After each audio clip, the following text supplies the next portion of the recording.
Buenas noches, mis hermanos y amigos, es un gusto saludarlos. Yo soy el pastor Dixon Klinger. Le damos la bienvenida en esta noche a nuestro estudio bíblico de los miércoles. Ahora estamos estudiando el libro de Apocalipsis. Ahora no se asuste. Yo creo que este es un libro que algunos se asustan al escucharlo, pero es un libro que tiene mucha bendición. El enfoque de este libro es Cristo como Cordero, Cristo como victorioso. Así que durante todo nuestro estudio estaremos viendo cómo Cristo va a obtener la victoria y cómo esto va a tener fortaleza sobre nuestras vidas. Así que quiero animarle a que busques papel, lápiz, tu Biblia y que nos acompañe. Así que en unos segundos comenzaremos. Dios te bendiga.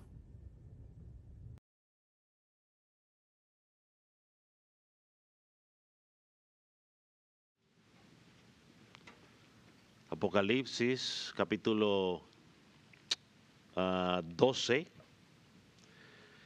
Y vamos a leer los primeros 6 versículos. Puedes dedicar con un amén cuando lo haya localizado. Apocalipsis capítulo 12, versículo 1 al 6. Dice la palabra de Dios de la siguiente manera. Apareció en el cielo una gran señal, una mujer vestida del sol con la luna debajo de sus pies y sobre su cabeza una corona de 12 estrellas. Y estando encinta clamaba con dolores de parto en las angustias del alumbramiento. También apareció otra señal en el cielo. He aquí un gran dragón, escarlata, que tenía 7 cabezas y 7 cuernos, y en su cabeza 7 diademas. Y en su cabeza y su cola arrastraba la tercera parte de las estrellas del cielo y los arrojó sobre la tierra. Y el dragón se paró frente a la mujer que estaba para dar a luz y a fin de devorar a su hijo tan pronto como naciese. Y ella dio a luz un hijo varón que regirá con vara de hierro a todas las naciones, y su hijo fue arrebatado por Dios y para su trono. Y la mujer huyó al desierto, donde tiene lugar preparado por Dios para que allí la sustente por 1260 días. Padre, gracias porque tú has sido bueno y por la oportunidad que tú nos das de poder meditar en tu palabra. Te pedimos que tú hables a nuestra vida a través de ella. Señor, que como predicador pueda hablar tu palabra. Señor, y que tu pueblo pueda recibirla como proveniente de ti. Aquel que no te ha conocido pueda llegar a conocerte y encontrar salvación. En el nombre de Jesús. Amén. Puede tomar asiento.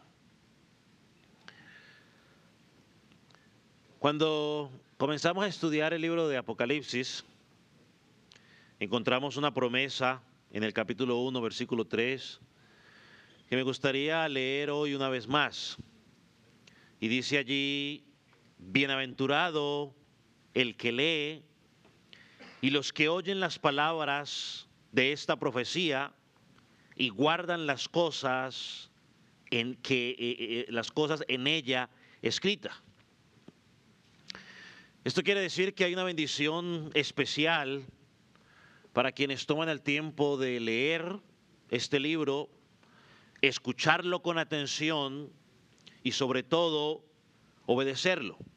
Yo lo he dicho en varias ocasiones, el libro de Apocalipsis no fue escrito para confundirnos, tampoco fue escrito para asustarnos, sino que el libro de Apocalipsis fue escrito para mantenernos o animarnos a permanecer fieles al Señor en medio de las pruebas o las tentaciones que nosotros enfrentamos.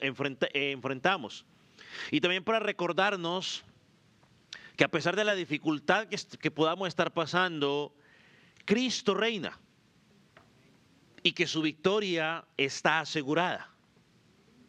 También es importante recordar lo que vimos al inicio de este estudio, que el libro de Apocalipsis no es como cualquier otro libro. En el libro de Apocalipsis encontramos unos géneros literarios que habla de revelación, habla de profecía y que también es una carta, porque fue enviada a las iglesias.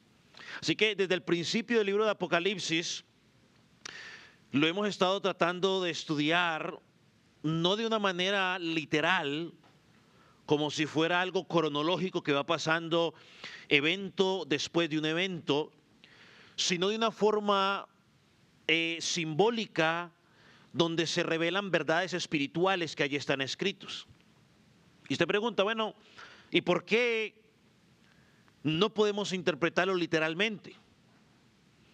Y la razón por la cual no interpretamos Apocalipsis literalmente es porque, como ya lo mencioné, Apocalipsis pertenece a un tipo de literatura que es conocida como apocalíptica, donde hay muchas imágenes, hay muchos símbolos que son usados para comunicar verdades espirituales.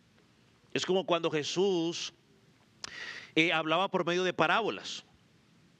No buscamos en esas parábolas tratar de entender detalles exactos, sino que a través de esas parábolas el Señor Jesucristo nos enseña principios espirituales a través de esas parábolas. Entonces, Apocalipsis también aparece o menciona muchas cosas del Antiguo Testamento, y muchas de esas cosas que miramos en el Antiguo Testamento tampoco las interpretamos literalmente, sino que ellas nos ayudan a entender verdades espirituales que Dios nos quería o que nos reveló en su momento. Ahora, con esto en mente, quiero que recordemos rápidamente cómo está estructurado el libro de Apocalipsis para poder entender un poco mejor lo que vamos a mirar el día de hoy. Y hay dos formas principales en las cuales el libro de Apocalipsis está estructurado. Y la primera de ellas es que está estructurado a través de 7 visiones que están a lo largo de todo el libro. Estas visiones, como hemos dicho hasta ahora, no nos cuentan cosas diferentes, sino que nos cuentan la misma historia desde diferentes ángulos. Eso es lo que explican esas 7 visiones. Es la misma situación, la misma historia, sino que nos la presenta desde ángulos diferentes. Y dijimos que los sucesos que nos narran esas 7 visiones es todo lo que transcurre entre la primera y la segunda venida de Jesucristo. En la primera visión, que va del capítulo 1 hasta el capítulo 3, encontramos al Señor Jesucristo caminando entre las iglesias, como un pastor que cuida a su rebaño, dándoles ánimo, dándoles corrección, dándoles promesas y motivándolos a permanecer firmes. La segunda visión la miramos desde el capítulo 4 hasta el capítulo 7, donde el apóstol Juan ve la visión donde se abren los rollos, los 7 rollos. Y dijimos que estos rollos representan el plan de Dios para la redención a lo largo de la historia. Y cada uno de esos sellos que estudiamos, al final encontramos Cristo viniendo y la gente tratando de esconderse de su presencia. La tercera visión va desde el capítulo 8 hasta el capítulo 11, donde una vez más vimos los mismos eventos, pero esta vez son presentados con mayor intensidad a través de las trompetas. Y una vez más al final de esas trompetas vimos también la venida del Señor Jesucristo. Y no es que el Señor Jesucristo haya venido 2 o 3 veces, no, la Biblia dice que vino 2 veces, la primera venida y su segunda venida. Pero nos está contando la misma historia desde perspectivas diferentes. Ahora, la segunda forma en que está dividido el libro de Apocalipsis es en 2 grandes secciones. La primera sección, que ya la terminamos de estudiar la semana pasada, que va desde el capítulo 1 hasta el capítulo 11, donde se enfoca en que la iglesia va a vivir, o todo lo que la iglesia va a vivir desde la primera hasta la segunda venida del Señor Jesucristo. Ahora, la segunda parte del libro de Apocalipsis comienza del capítulo 12 hasta el final del libro, que también nos va a narrar ese mismo periodo, pero ya nos lo va a mostrar ahora desde lo que está ocurriendo detrás del escenario, o sea, qué es lo que está pasando atrás, o esa parte espiritual, a todo lo que estamos viviendo como iglesia en este mundo. ¿Ok? Así que llegamos a este capítulo 12, donde los estudiosos han declarado o han dicho que este es el corazón del libro de Apocalipsis. De hecho, comienza la cuarta visión y va desde el capítulo 12 hasta el capítulo 14. Y lo interesante es que una vez más va a terminar mostrándonos la venida del Señor Jesucristo en juicio. Este capítulo nos va a comenzar a mostrar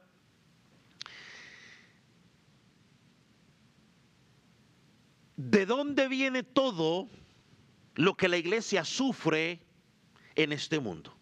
Es como si Dios nos estuviera diciendo, déjeme mostrarle lo que está pasando en realidad detrás de todo, ¿no? Nosotros decimos que no tenemos lucha, o no decimos nosotros, la Escritura, que no tenemos lucha contra carne ni sangre, sino contra huestes espirituales. Bueno, aquí vamos a mirar qué está pasando.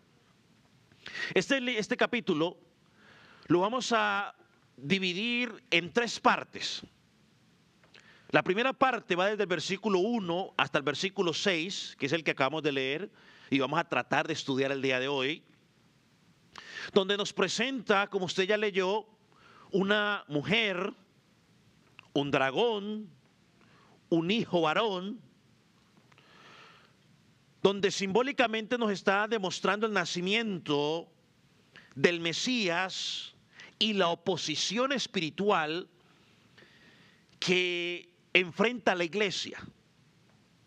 Lo segundo que vamos a mirar, la segunda parte de este capítulo, va desde el versículo 7 hasta el versículo 12, si Dios permite estudiaremos más adelante, donde allí se nos va a presentar una guerra en el cielo. Este pasaje, estos versículos van a llevar a una escena celestial donde se libra una gran batalla, pero también donde veremos allí que nos enseña la victoria de Cristo sobre todo. Y por último, miraremos la última parte o la última sección de este capítulo, del versículo 13 hasta el versículo 17, donde nos va a mostrar una guerra en la tierra. El dragón, al ser vencido en el cielo, ahora dirige toda su furia contra el pueblo de Dios que está en la tierra. O sea, vamos a mirar en este pasaje ese cuadro de esa lucha constante que la iglesia ha enfrentado a lo largo de la historia. Pero al mismo tiempo el pasaje nos trae un recordatorio. Aunque hay una lucha, hay alguien que ha vencido. Así que yo espero de que esto nos ayude, hermanos, a entender un poco toda la oposición que enfrentamos como iglesia mientras estamos aquí en la tierra, y al mismo tiempo vamos a mirar la seguridad que tenemos porque estamos en Cristo y que Él ya ha vencido. Algo importante antes de entrar en el pasaje es que cuando usted mira la primera parte del versículo 1 al 6 y la tercera parte, desde el versículo 13 al 17, nos muestra lo que le sucede a la iglesia, al pueblo de Dios a lo largo de toda la tierra, a lo largo de todo su mover aquí en la tierra, todo el tiempo. O sea, la primera parte y la tercera parte. Y la segunda parte, desde el versículo 7 al 12, nos da una explicación espiritual de todo lo que está ocurriendo detrás de todo lo que la iglesia pasa. O sea, nos va a decir qué es lo que está pasando en la iglesia y nos va a decir por qué está pasando. Así que vamos a enfocarnos en esta primera sección el día de hoy, del versículo 1 hasta el versículo 3, donde vamos a mirar, o donde la visión que tiene el apóstol Juan usa tres señales o tres imágenes de lo que Dios le mostró, y creo que son claves en el pasaje. Le muestra a la mujer, le muestra el dragón y le muestra el hijo varón. Vamos a tratar de ver estas tres imágenes el día de hoy. Vamos a tratar de entender la obra de Dios, la oposición del enemigo y el cuidado que Dios tiene para nosotros. Miremos primeramente la mujer. Miremos una imagen del versículo 1 y 2. Y apareció en el cielo una gran señal, una mujer vestida del sol con la luna debajo de sus pies y sobre su cabeza una corona de 12 estrellas. Estando encinta, clamaba con dolores de parto en la angustia del alumbramiento. La primera pregunta obligada en este pasaje, ¿cuál es? En los primeros versículos que leímos, ¿cuál es la pregunta obligada? ¿Quién es esa mujer que aparece en la visión? Algunos, especialmente dentro del catolicismo romano, piensan o enseñan que esa mujer es ¿quién? No, los católicos. Ellos piensan que esa mujer es la Virgen María. Bueno, la Virgen de Guadalupe, pues, o la Virgen María. Pero si leemos con cuidado el pasaje, nos damos cuenta de que esa interpretación no encaja. Y una de las razones por las cuales no encaja es porque más adelante nos dirá que esa mujer tuvo muchos hijos, no solo uno. Y según la enseñanza católica romana, ella permaneció virgen para siempre. Así que no parece, no, aquí no está hablando literalmente de una mujer. Algo que también tenemos que tener en cuenta es que el apóstol Juan dice que vio una gran señal en el cielo. Esto es importante, porque esta palabra señal nos indica de que él está, nos indica que lo que él está viendo no es algo literal, sino que es algo que representa otra realidad, algo espiritual. Él mismo usa esa palabra cuando escribe el Evangelio de Juan para hacer referencia a los muchos milagros que el Señor Jesucristo hizo, lo hacía como señal. Y por ejemplo, cuando Jesús sanó a un ciego, no solamente era un acto de compasión al sanar a un ciego, sino que, o regresarle la vista a un ciego, sino que era una señal mucho más profunda. Es decir, estaba mostrando que solo Jesús tenía el poder para dar vista espiritual a las personas. Cuando Jesús levantó a Lázaro de la muerte, no solamente fue una acción poderosa de levantarlo de la muerte, sino que era una señal de que estaba mostrando de que solo Jesús podía ¿qué? ¿Dar qué? Dar vida. ¿Pero de qué vida está hablando? Vida eterna, vida espiritual. Por eso le dijo luego a Marta, Marta, si el creyere, el que esté, aunque esté muerto, ¿qué? Vivirá. Así que Apocalipsis, Juan usa el mismo lenguaje para enseñarnos algo más profundo. Entonces la pregunta es, ¿quién representa esta mujer? Por la escritura sabemos primero que no es una persona específica, tampoco es María, ni ninguno de sus derivados, dependiendo del país al cual usted y yo pertenezcamos, tampoco es Eva. Porque si alguien estará pensando, pastor, es Eva, tampoco es Eva. Esta mujer, mis amados hermanos, es una representación ¿de quién? Del pueblo de Dios, de la iglesia.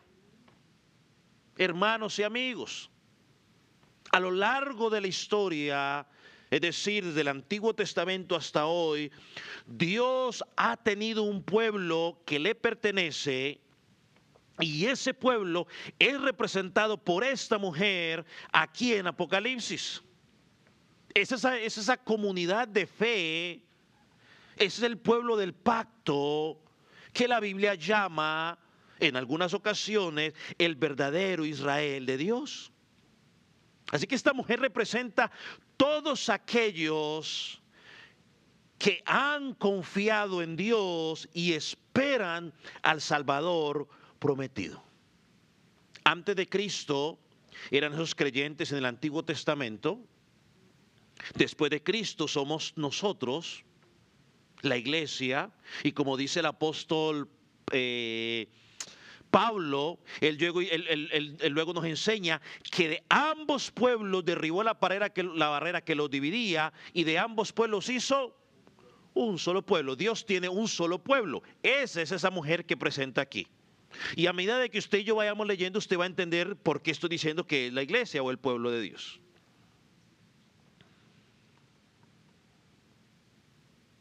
Ahora, ¿cómo sabemos que esa es la interpretación correcta, pastor? Pero creo que la respuesta está en la misma Biblia.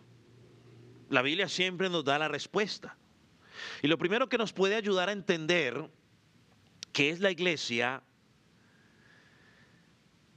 es cómo el apóstol Juan describe a esta mujer en el versículo 1.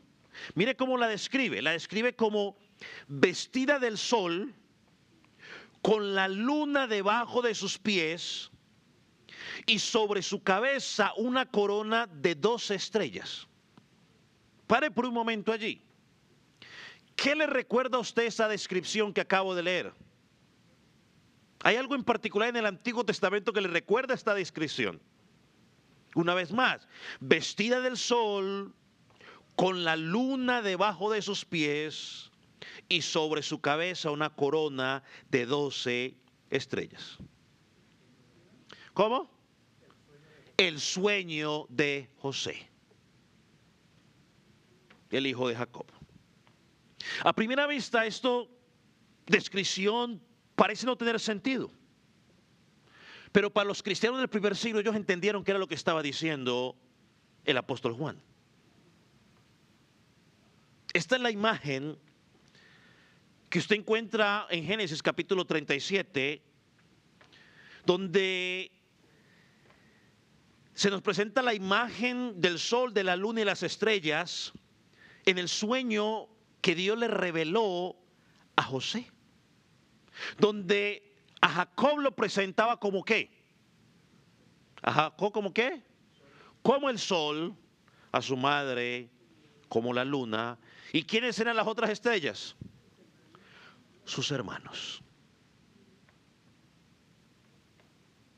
Juntos, o digamos, eran los representantes del pueblo de Dios. De allí salió el pueblo de Dios.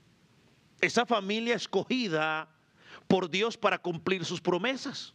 Así que, mis hermanos, esta mujer que ve el apóstol Juan aquí representa ese mismo pueblo, la comunidad del pacto de Dios, su pueblo desde tiempos antiguos. Y esto era lo que la iglesia primitiva siempre ha creído. Fue ya más o menos a la Edad Media, dicen los estudiosos, donde se empezó a introducir esa enseñanza de que esa mujer era simplemente la Virgen María.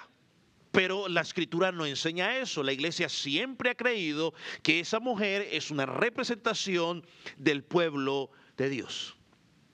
Además, el versículo 2 nos dice cómo estaba esa mujer.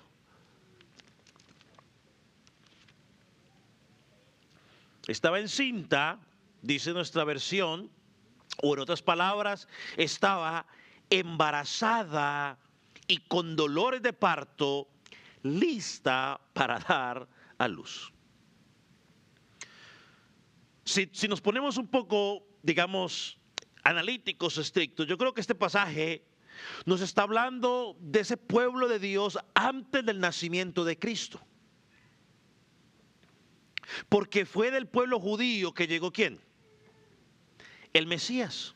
Más adelante vamos a mirar que luego del nacimiento del Mesías, ese pueblo pues era perseguido. Por ejemplo, mira el versículo 5 nos dice, y ella dio a luz un hijo varón. O sea, aquí no está hablando por un momento de ese pueblo de Dios antes de que Jesucristo naciera. En Romanos, capítulo 9, versículo 5, hace referencia a los israelitas y mire lo que le dice, de quienes son los patriarcas, de quien según la carne procede ¿quién? Cristo. Por la línea sanguínea el Señor Jesucristo llegó de los israelitas, más específicamente de la tribu de Judá, Señor Jesucristo. Entonces el Apocalipsis nos está diciendo aquí que el Mesías vino de entre ellos, y adicional a esto, entendemos que Cristo, ¿no? Que Dios se encarnó para estar en medio de nosotros. Entonces esta imagen de la mujer, relacionar la iglesia con la mujer en el Antiguo Testamento era muy común. Déjeme leerle algunos ejemplos. Lo voy a poner allá. Por ejemplo, Isaías, capítulo 26, versículos 16 y 17 y 18, dice, como mujer encinta que se acerca al parto, así hemos sido delante de ti, oh Jehová. ¿No? Ahí está relacionando el profeta Isaías al pueblo de Dios como una mujer encinta o embarazada. El profeta Jeremías nos dice algo similar en el capítulo 4, versículo 31. Dice, voz de la hija de Sión, que lamenta como una mujer en parto. Ya aquí habla de una mujer en parto. Y el profeta Miqueas escribió lo mismo. Miqueas capítulo 4, versículo 10. Duélete y gime, hija de Sión, como mujer que está de parto. Entonces todo esto nos muestra, mis amados hermanos y amigos, que esa mujer que se nos está hablando aquí no es la Virgen María, sino que es el pueblo de Dios. Y cuando habla de que está en parto, es el pueblo de Dios que está sufriendo y esperando la promesa de su Salvador. El Mesías que ellos siempre esperaban, que vendría y los libertaría. Para los líderes religiosos llegó un momento donde ese Mesías que ellos esperaban, pensaban que era un rey ¿qué? Militar. Pero en realidad era un líder espiritual que los iba a librar no de la esclavitud romana, sino de la esclavitud ¿de qué? Del pecado, nuestro peor problema. Dijo un autor o un escritor lo siguiente: el Israel del Antiguo Testamento estaba embarazado con Cristo.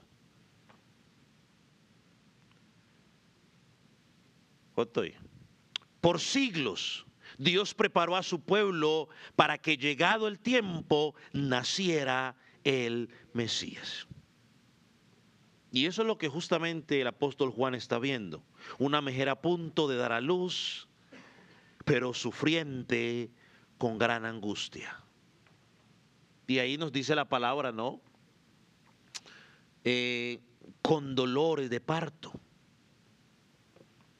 Y yo leía un comentarista que decía que esa frase que usa ahí, dolores de parto, no es la que normalmente se usa para hablar del dar a luz, cuando una mujer da a luz, sino que era una palabra un poco más fuerte que también que muchas veces se usaba cuando se estaba hablando de torturas o persecución.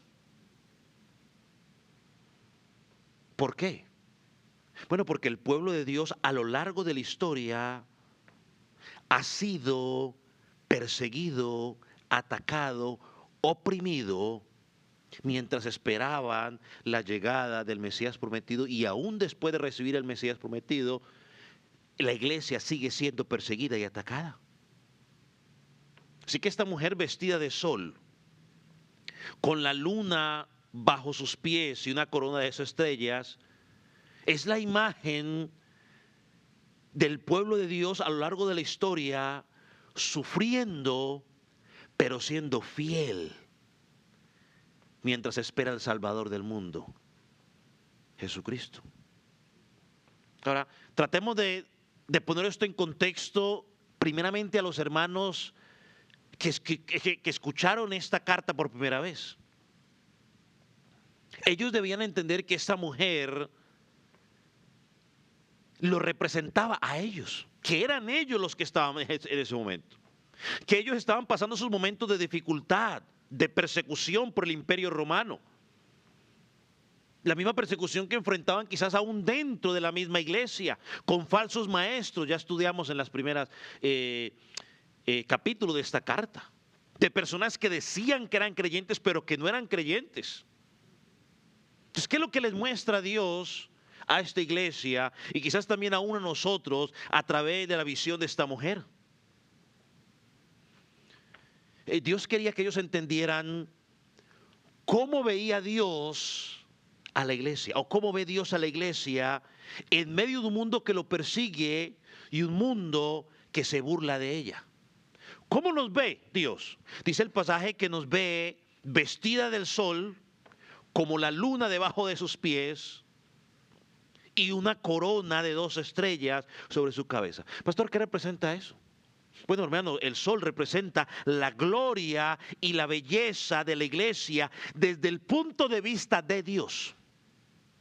O sea, es decir, ¿cómo nos ve Dios a nosotros como iglesia?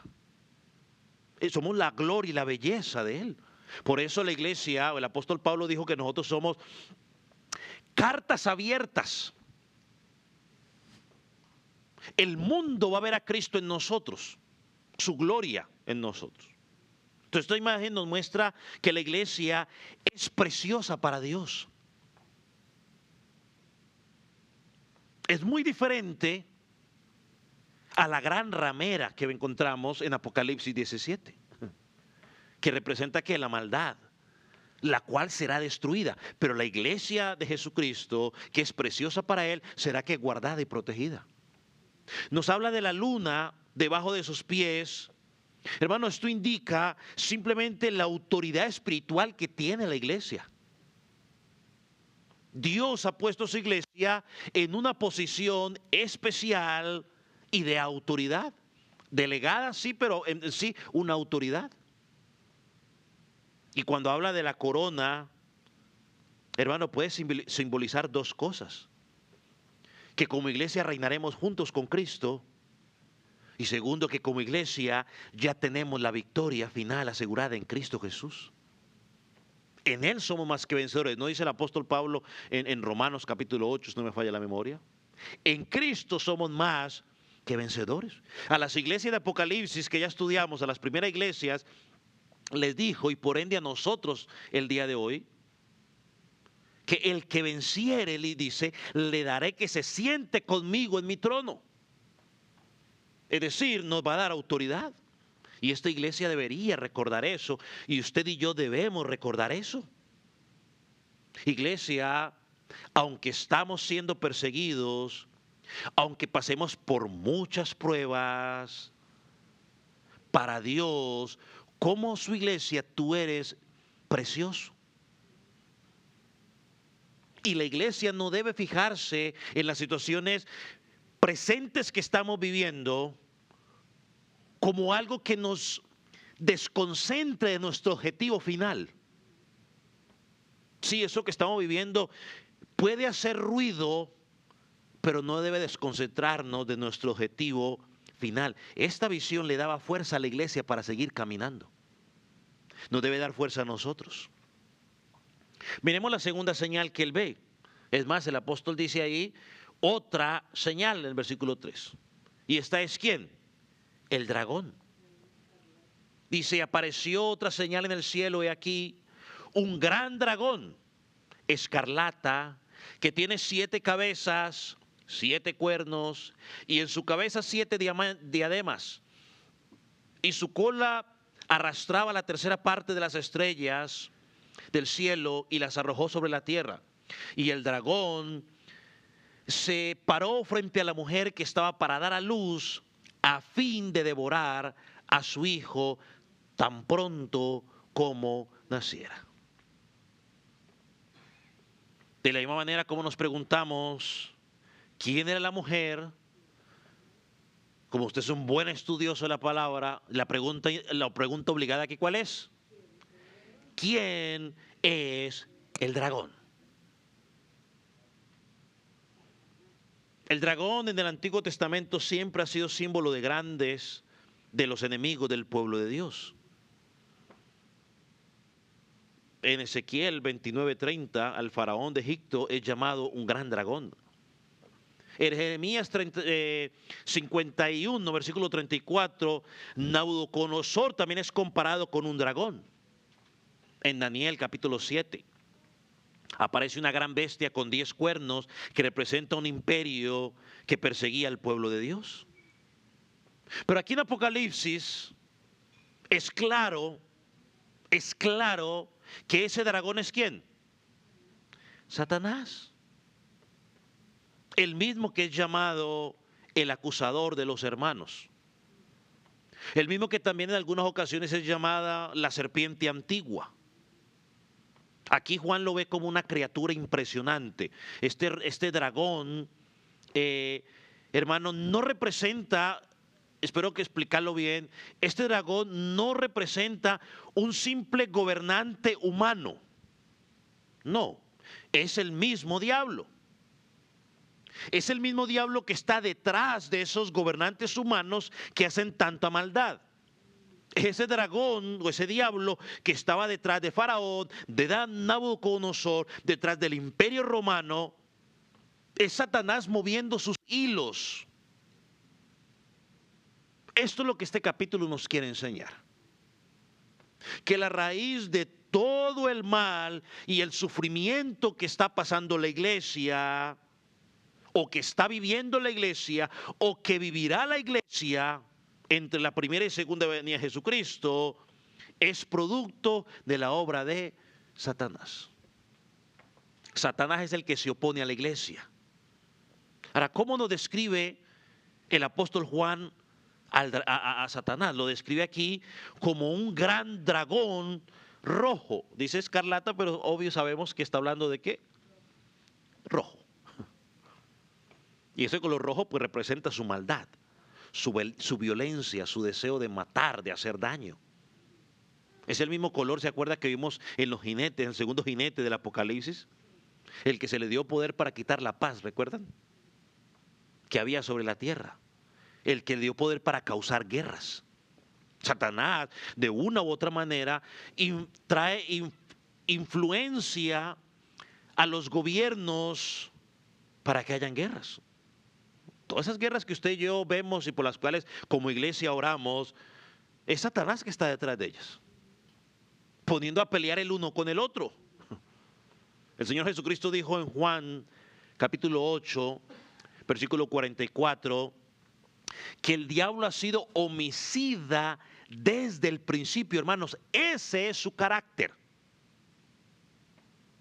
Y una de las cosas que oramos como congregación es, Señor, danos la capacidad para poder identificar cómo está trabajando Satanás, para no dejarnos arrastrar. ¿Qué más nos dice de ese dragón o de Satanás? Que tiene ¿cuántas? 7 cabezas. Ahora, ¿está usted imaginándose ahora un demonio con 7 cabezas? Pregunto yo. Dígalo mientras toma agüita. ¿Se está imaginando usted al diablo con 7 cabezas?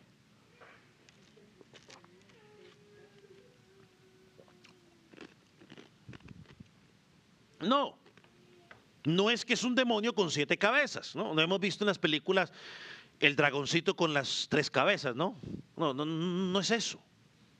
Hermano, eso de las 7 cabezas simplemente representa su astucia y su habilidad para influenciar a todo el mundo. Satanás es inteligentísimo para influenciarnos, aún a nosotros como iglesia. Por eso cada día dependemos del Señor para no ser arrastrados por las artimañas de Satanás. La Biblia dice que Satanás no se disfraza como nos lo han pintado, con cachos, con cola y con un tenedor gigante o trinche, o no sé cómo usted le llame a esa cuestión. ¿Qué? Tridente gigante, así granotote. No, se viste como ¿qué? Como ángel de luz. Es decir, que se presenta de una forma ¿qué? Atractiva. ¿Cómo le presentó a Eva? Atractiva. ¿Cómo le presentó a Jesús en las tentaciones? De forma atractiva. Entonces, hermano, estas 7 cabezas hablan de su astucia, de su habilidad para influenciar o para poder seducir, si permite usar también esa palabra, a todo el mundo. Sigue diciendo, 10 cuernos. A ver, pastor, si son 7 cabezas y 10 cuernos, ¿a cuánta cabeza le toca cada cuerno? O sea, no, tampoco está hablando de eso. Esto de los 7 cuernos, de los 10 cuernos, amados, mis amados hermanos, es símbolo de poder. Satanás tiene poder, limitado, pero tiene poder. Yo les ponía el ejemplo, no me acuerdo qué día, si fue el miércoles pasado o el domingo, de un león encadenado. El león encadenado sigue teniendo poder. Acérquese usted a la distancia de la cadena y verá lo que le pasa. Entonces Satanás tiene poder, así que esos 10 cuernos simbolizan el poder que él tiene. Luego dice que tiene 7 diademas en su cabeza. Lo que representa es que pretende ser rey, que pretende ser gobernante del mundo. Pero todo lo que Satanás tiene, o lo que él ofrece, lo que él piensa que tiene control, ¿qué cree usted? No lo tiene. ¿Recuerda cuando lo que le dijo al Señor Jesucristo? Le dice, todo esto te daré si me adoras. O sea, él cree que todos esos dominios son de él. O sea, le está diciendo al dueño, ¿no? Al dueño de sus cosas, decirle, se las voy a dar si me hace tal cosa. O sea, hermano, él pretende hacerle creer al mundo que él tiene poder, que él es un gobernante, pero todo lo que Satanás ofrece, hermano, es falso. A Eva le dijo, lo que pasa es que vas a ser igual a Dios. Eva, no te va a pasar nada. Y desde ese día hasta hoy nos sigue diciendo la misma mentira. No te preocupes, Dixon, no te va a pasar nada. Todo va a estar bien. Satanás le hace creer a la gente que está pensando en su bienestar. Por eso es que él es tan astuto. Y por eso podemos decir esas 7 cabezas. Porque él sabe qué fibras tocar en nosotros. Y una de las fibras que él toca en nosotros es el orgullo. Nuestro orgullo. Por eso le dijo al Señor Jesucristo, a ver, si eres hijo de Dios, demuéstramelo. Pero como Jesús no tenía problemas de orgullo, ni tiene que andarle demostrando nada a nadie, nosotros a veces sí nos pega un poquitico y entonces queremos empezar a demostrar. Y Satanás siempre nos seduce fácilmente.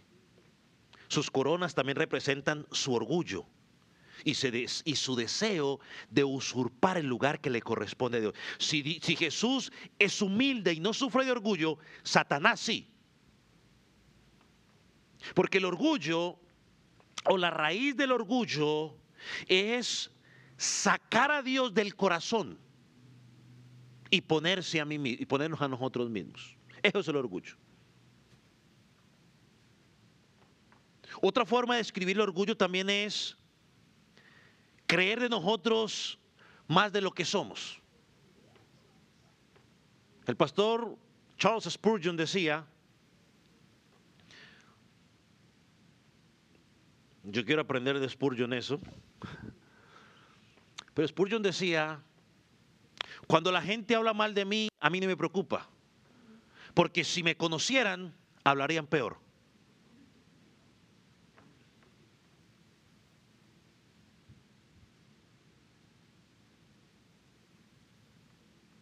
El orgullo es el deseo de usurpar el lugar de Dios.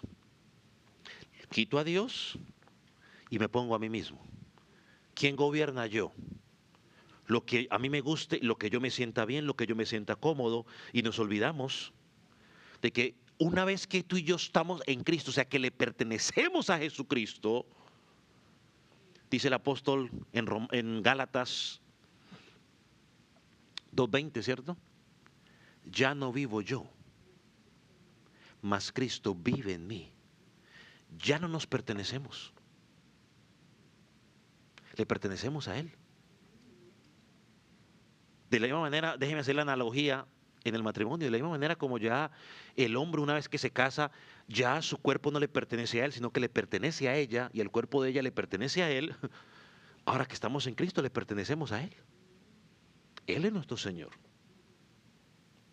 Y orgullo no es simplemente decir, no, es que no, es simplemente decirle, Señor, yo hago lo que yo quiero con mi vida.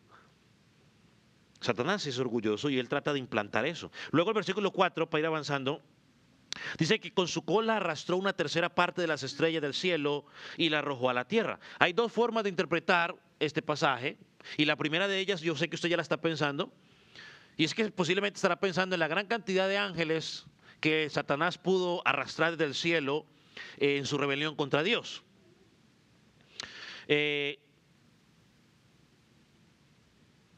Puede ser, pero quizás no es la parte, no es la más adecuada.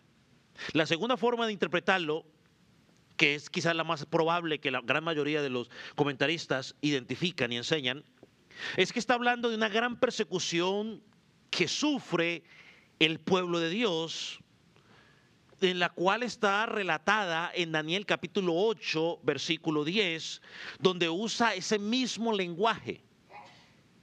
En el pasaje allí, las estrellas representan el pueblo de Dios y el enemigo que las acecha en la tierra. Es decir, las persigue y los mata. Así que la idea que nos está presentando esa parte en particular es el poderío de Satanás. Aunque Satanás no es Dios ni todopoderoso, Satanás sí es poderoso. Es un enemigo fuerte, es un enemigo real y es un enemigo peligroso. Con Satanás no se juega.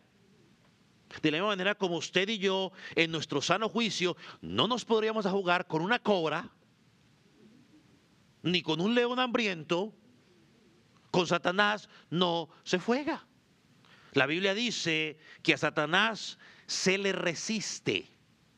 Dice, someteos pues a Dios, resistid al diablo y él huirá de nosotros.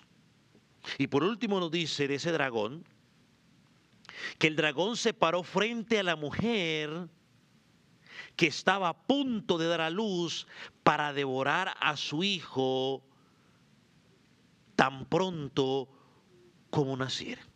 Hermano, ahí está claramente diciéndonos que esa mujer es ¿quién? La iglesia. Y que ese hijo es ¿quién? Cristo.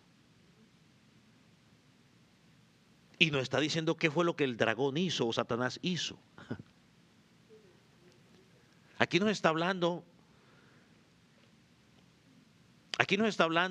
de la determinación que Satanás tuvo para aniquilar al Mesías. Hermano, muchas de las cosas que nosotros leemos en el Antiguo Testamento no son más que intentos que Satanás hizo para tratar de evitar que Jesucristo ¿qué? Naciera. Muchas de las cosas que vemos en el Antiguo Testamento Las iba a mencionar, pero mejor las menciono la próxima semana, porque si me pongo a mencionar ahorita no voy a alcanzar a mirar la última parte.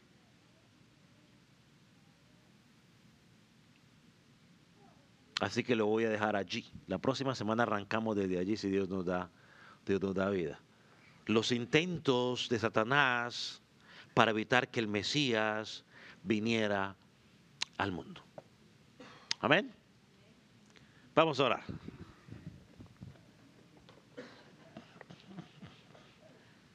Póngase sobre sus pies.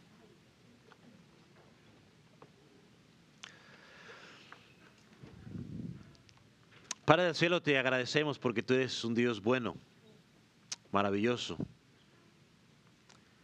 Te damos gracias porque, Señor, a través de este libro de Apocalipsis, a pesar de que tiene algunos simbolismos o imágenes que quizás para nosotros a veces son difíciles tratar de entenderlas, Señor, vemos esa verdad espiritual detrás de ella. Gracias, Señor, porque somos tu pueblo. Señor, gracias porque a través del pueblo de Israel, Señor, llegó ese Mesías que ellos tanto esperaban. Señor, y al que nosotros hoy miramos hacia atrás en su obra en la cruz y que hoy esperamos su regreso por segunda vez. Señor, ayúdanos a fortalecer nuestras vidas en tu palabra. Y que cada día, Señor, podamos depender de ti, descansar en ti.